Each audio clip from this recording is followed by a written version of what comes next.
ನಮಸ್ಕಾರ ಫ್ರೆಂಡ್ಸ್. ರಾಜ್ಯ ಬಿಜೆಪಿಯ ನಾಯಕರ ಮೇಲೆ ರಾಷ್ಟ್ರೀಯ ವರಿಷ್ಠರ ಕೆಂಗಣ್ಣು ಬಿದ್ದಿದೆಯಾ? ಅದರಲ್ಲೂ ಬಿಜೆಪಿ ರಾಜ್ಯಾಧ್ಯಕ್ಷ ವಿಜೇಂದ್ರ ಮತ್ತೆ ಕೆಲವು ನಾಯಕರ ಮೇಲೆ ರಾಷ್ಟ್ರೀಯ ವರಿಷ್ಠರು ಅಸ್ತ್ರವನ್ನ ಬಳಸೋದಕ್ಕೆ ಸಜ್ಜಾಗಿದ್ದಾರ? ಇಂಥದ್ದೊಂದು ಪ್ರಶ್ನೆ ಬಿಜೆಪಿಯಲ್ಲಿ ಎದುರಾಗಿದೆ. ಈಗ ಎರಡೂ ಉಪಚುನಾವಣೆಗಳಲ್ಲಿ ಬಿಜೆಪಿ ಪರಾಭವದ ಬಳಿಕ ಈ ಪ್ರಶ್ನೆ ಯಾಕಾಗಿ ಉದ್ಭವ ಆಯಿತು? ಹಾಗಾದರೆ ಬಿಜೆಪಿನಲ್ಲಿ ವರಿಷ್ಠರು ಮೇಜರ್ ಸರ್ಜರಿಯನ್ನೇನಾದರೂ ನಡೆಸ್ತಾರ? ಈ ಬಗ್ಗೆ ಇಂದಿನ ಮಾತು ಮಂಥನ ಸ್ನೇಹಿತರೆ.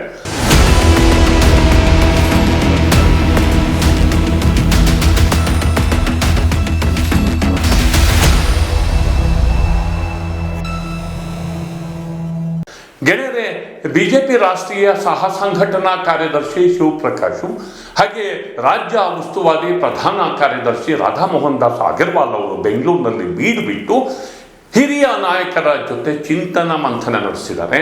ರಾಜ್ಯ ನಾಯಕತ್ವದ ಬಗ್ಗೆ ಅಭಿಪ್ರಾಯ ಸಂಗ್ರಹ ಮಾಡಿದ್ದಾರೆ. ಇತ್ತೀಚೆಗೆ ನಡೆದಿರುವ ಉಪಚುನಾವಣೆಗಳಲ್ಲಿ ಬಿಜೆಪಿ ಪರಾಭವಕ್ಕೆ ಕಾರಣಗಳನ್ನು ಕೂಡ ಹುಡುಕ್ತಾ ಇದ್ದಾರೆ. ಇದರ ಅರ್ಥ ಏನು ಅಂದ್ರೆ, ಎಲ್ಲೋ ಒಂದ್ ಕಡೆ ಬಿಜೆಪಿ ರಾಜ್ಯದಲ್ಲಿ ಟೇಕ್ ಆಫ್ ಆಗ್ತಾ ಇಲ್ಲ. ಎಷ್ಟರ ಮಟ್ಟಿಗೆ ಇಂಪ್ಯಾಕ್ಟ್ ಅನ್ನ, ಪ್ರಭಾವವನ್ನ ಜನರ ನಡುವೆ ಕ್ರಿಯೇಟ್ ಮಾಡಬೇಕಾಗಿತ್ತು ಅದು ಆಗ್ತಾ ಇಲ್ಲ. ಯಾಕಾಗಿ ಅನ್ನುವ ಒಂದು ಪ್ರಶ್ನೆ ಇದೀಗ ಬಿಜೆಪಿ ರಾಷ್ಟ್ರೀಯ ನಾಯಕರನ್ನ ಕಾಡ್ತಾ ಇದೆ. ಅಂದ್ರೆ ನಾಯಕತ್ವ ಸರಿ ಇಲ್ವಾ, ಅಥವಾ ಇಶ್ಯೂಸ್ಗಳನ್ನು ಸರಿಯಾಗಿ ಹ್ಯಾಂಡಲ್ ಮಾಡ್ತಾ ಇಲ್ವಾ, ಅಥವಾ ನಾಯಕರ ನಡುವೆ ಪ್ರಾಪರ್ ಕೋಆರ್ಡಿನೇಷನ್ ಇಲ್ವಾ, ಈ ಇತ್ಯಾದಿ ಎಲ್ಲ ಪ್ರಶ್ನೆಗಳು.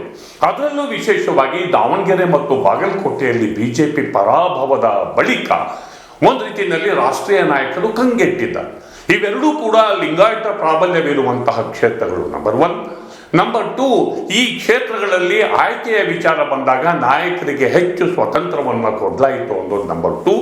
ಅಂದ್ರೆ ಎಲ್ಲ ಒಂದ್ ಕಡೆ ಈ ಸರ್ಕಾರ ಅಧಿಕಾರಕ್ಕೆ ಬಂದ 3 ವರ್ಷಗಳ ಬಳಿಕ ಆಂಟಿ ಇನ್ಕಂಬೆನ್ಸಿ ಇರುತ್ತೆ. ಈ ಆಂಟಿ ಇನ್ಕಂಬೆನ್ಸಿನ ಬಳಸ್ಕೊಂಡು ಗೆಲ್ಲಬೇಕಾಗುತ್ತೆ. ಮತ್ತು 3 ವರ್ಷದ ಬಳಿಕ ರೂಲಿಂಗ್ ಪಾರ್ಟಿಯನ್ನ ಸೋಲಿಸಿದ್ರೆ ಅದನ್ನ ಇಟ್ಕೊಂಡು ಸರ್ಕಾರವನ್ನ ಡಿಸ್ಟೆಬಲೈಸ್ ಮಾಡೋದ್ರಲ್ಲಿ, ಸರ್ಕಾರವನ್ನ ಒಂದು ರೀತಿಯಲ್ಲಿ ಕಂಗೆಡಿಸೋದ್ರಲ್ಲಿ ಅದೊಂದು ಅಸ್ತ್ರ ಆಗುತ್ತೆ. ಆದರೆ ಇಂತಹ ಯಾವ ಪ್ರಯತ್ನವೂ ರಾಜ್ಯ ಬಿಜೆಪಿ ನಾಯಕರಿಂದ ಆಗಿಲ್ಲ. ಯಾಕೆ ಅನ್ನುವ ಪ್ರಶ್ನೆ ರಾಷ್ಟ್ರೀಯ ವರಿಷ್ಠರನ್ನ ಕಾಡ್ತಾ ಇದೆ. ಅದರಲ್ಲೂ ಈ ಲಿಂಗಾಯತ ಪಾಳೆ ಪಟ್ಟಲ್ಲೇ ಇಂತಹ ಪರಾಭವವನ್ನು ಯಾಕಾಗಿ ಅನುಭವಿಸಬೇಕಾಯಿತು ಅನ್ನೋದು ಬಿಜೆಪಿಯಲ್ಲಿ ಇದೀಗ ಚರ್ಚೆಗೆ ಕಾರಣವಾಗಿರುವಂತಹ ವಿಚಾರ. ಇದರ ಮಧ್ಯೆ ಏನಾಯಿತು, ವಿಜೇಂದ್ರ ಅವರು ತಮ್ಮ ತಂದೆಯ ಅಭಿಮಾನೋತ್ಸವದ ಶಕ್ತಿ ಪ್ರದರ್ಶನ ನಡೆಸುವುದರ ಮೂಲಕ ಲಿಂಗಾಯತ ಸಮುದಾಯ ತಮ್ಮ ಜೊತೆಗಿದೆ, ತಮ್ಮ ತಂದೆ ಯಡಿಯೂರಪ್ಪ ಈಗಲೂ ಪ್ರಭಾವಶಾಲಿ ನಾಯಕರಾಗಿದ್ದಾರೆ ಅನ್ನೋ ಸಂದೇಶವನ್ನ ವರಿಷ್ಠರಿಗೆ ಯಾಕಾಗಿ ಕಳಿಸಿದ್ರು ಅನ್ನೋದು ಕೂಡ ಇಲ್ಲಿ ವಿಶ್ಲೇಷಣೆಗೆ ಅರ್ಹವಾದಂತಹ ವಿಚಾರ. ಎಲ್ಲ ಒಂದ್ ಕಡೆ ನಾನು ಪ್ರಭಾವಶಾಲಿಯಾಗಿದ್ದೇನೆ, ಸಮುದಾಯ ನನ್ನ ಜೊತೆಗಿದೆ ಅಂದ್ರೆ ನಮ್ಮನ್ನ ಬದಲಾಯಿಸೋದಕ್ಕೆ ಪ್ರಯತ್ನ ಪಟ್ಟರೆ ಸಮುದಾಯದಿಂದ ರಿಪರ್ಕೇಷನ್ಸ್ ಅನ್ನ, ಪ್ರತಿರೋಧವನ್ನ ಎದುರಿಸಬೇಕಾಗುತ್ತೆ ಅನ್ನುವ ಸಂದೇಶ ಏನಾದರೂ ರವಾನೆ ಆಯ್ತಾ, ಅದು ಕೂಡ ಚರ್ಚೆಗೆ ಈಡಾಗ್ತಿರುವಂತಹ ವಿಚಾರ. ಇವೆಲ್ಲದಕ್ಕಿಂತ ಇಂಪಾರ್ಟೆಂಟು ವಿಜೇಂದ್ರ ಚೇಂಜ್ ಮಾಡಿದ್ರೆ ನೆಕ್ಸ್ಟ್ ಯಾರು, ಇದು ಕೂಡ ಮುಖ್ಯನೇ. ಸಮುದಾಯ ಒಂದು ವೇಳೆ ಕೈ ಕೊಟ್ಟರೆ ಏನು ಮಾಡಬೇಕು ಅನ್ನೋ ಅಂತನೂ ಕೂಡ ನಾಯಕರು ಕಂಗೆಟ್ಟಿದ್ದಾರೆ. ಅಥವಾ ಇನ್ನು ಆಲ್ಟರ್ನೇಟಿವ್ ಲೀಡರ್ ಸರಿಯಾಗಿ ಹ್ಯಾಂಡಲ್ ಮಾಡುವಂಥವ್ರು ಯಾರೂ ಸಿಗ್ತಿಲ್ವಲ್ಲ ಅನ್ನೋದು ಕೂಡ ಗೊಂದಲಕ್ಕೆ ಕಾರಣ ಆಗಿದೆ. ಈ ಎಲ್ಲ ವಿಚಾರಗಳಲ್ಲಿ ರಾಷ್ಟ್ರೀಯ ನಾಯಕರು ಒಂದು ರೀತಿಯಲ್ಲಿ ಅವರೇ ಕಂಗೆಟ್ಟಿರೋದು ಕೂಡ ಕಂಡು ಬರ್ತಿದೆ. ಸದ್ಯದಲ್ಲೇ ನಿತಿನ್ ಬಿಜೆಪಿ ರಾಷ್ಟ್ರೀಯ ಅಧ್ಯಕ್ಷರು ಬೆಂಗಳೂರಿಗೆ ಬರ್ತಿದ್ದಾರೆ. ಅದಕ್ಕೆ ಪೂರ್ವ ಸಿದ್ಧತೆಯಾಗಿ ನಾವು ಇಲ್ಲಿ ಬಂದಿದ್ದೇವೆ ಅಂತ ಶಿವಪ್ರಕಾಶ್ ರಾಧಾ ಮೋಹನ್ ದಾಸ್ ಹೇಳಿದ್ದಾರೆ. ಅದು ಫಾರ್ಮ್ಯಾಲಿಟಿ ಅಷ್ಟೇನೆ.